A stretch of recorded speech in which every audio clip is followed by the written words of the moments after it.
think if we can get inside our heads and be kinder to ourselves, because I really want to talk about that, and I know you do that a lot. I know you work with your patients, that it's being your best friend, being your biggest fan. You wouldn't think about how you treat yourself. I thought it was very interesting in your book. You talked about you had come home, you had a tough day, and I found this very fascinating.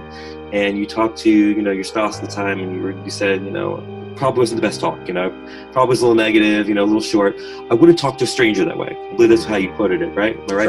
That's right. And so how do we treat ourselves? Because I'd like to know your thoughts on this. How do we treat ourselves kinder? I mean, I know what I would say to my clients, but I'm curious to know what you would say. How do you break that mold? Because, you'll do anything for your friend, you'll do anything for your spouse, your child, right? We both have young daughters. We'll do anything for them. Under the sun, right? If I'm like, hey, man, lift this 500-pound weight, you'll do it for your daughter, man. You walk through walls, one-legged. You'll do a pistol squat if you had to. But maybe if it was yourself, not so much. So how do you change that? How do you change that way of thinking? Well, there's a couple different ways, though. One of the ones I like the most is, first, you have to become aware. You have to become aware that you're having a thought in the first place. So many times we're not even paying attention to the thoughts that are going in our mind. And what did we say, like 70,000 thoughts a day on average. Right. So there's so much talk going on. Thinking. So I like to call it the monkey mind exercise. And literally, you just write down a couple of the major thoughts that are happening, that are the negative self-talk. And once you find out what some of those major ones are, you write them down. And I rework the phrase. So I used to say that was stupid for me. I used to say it all the time to myself. And so once I figured that out, I reworked it to say I could be smarter about that. That became my affirmation. I love that. Now, affirmations are one of the best ways to get past that conscious mind into the subconscious mind. Mm-hmm. So we want to start saying that repeatedly. Now, there's another wrinkle to that. It's called affirmations. So we want to also ask, why am I smarter? So if we ask our brain a question, our brain has an ability, it has to answer it. So if we ask ourselves, well, why are we so stupid? Or how could we be more smart? Well, the brain's going to come up with an answer. So what the quality of your question you're asking yourself is going to really dictate the quality of the answer you're going to get, and therefore the feelings and emotions that come with that. Right. Now, if you know that you're asking good questions and yet you're still getting negative responses, there's something that has to be worked on. Something that has to be helped. So yes, I like talk therapists. I like all kinds of different therapists there.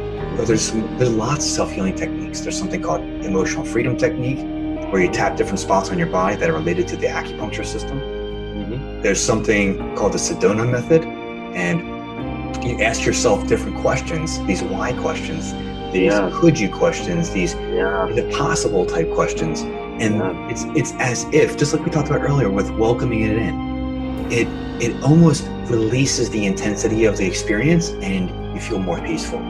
Sure. So all these take repetition, just like push-ups.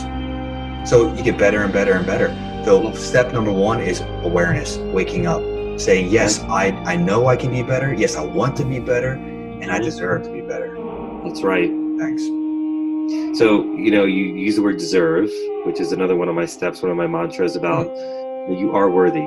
And I drive that into my clients, obviously in a very peaceful, kind way.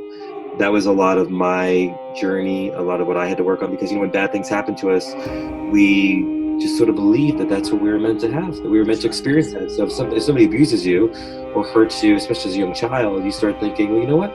That was my fault, or I meant that was supposed to happen to me, or I deserve that. And you couple that with how the world can be. Obviously, there are a lot of cool people out there. There's a lot of wonderful people out there too. But I guess you start changing that cognitive behavior that you were alluding to earlier, and you start telling yourself, you know what, I am stupid, or I am this, I am that. All this negative self-talk, as this one particular client used the word always, and it's sad. It's really, really sad, because we self-loathe. Where I think with social media being what it is, it's such a wonderful tool, but I think for a lot of people, it's, especially with young kids, and I do see a few teenagers where it's, I didn't have it when I was a teenager, obviously, and I know you didn't either, clearly, but it doesn't really serve them all so well, where you start looking at someone's life and you start thinking they have no problems, and you start comparing, and you create this awful mirror effect, and it's really it's a detriment.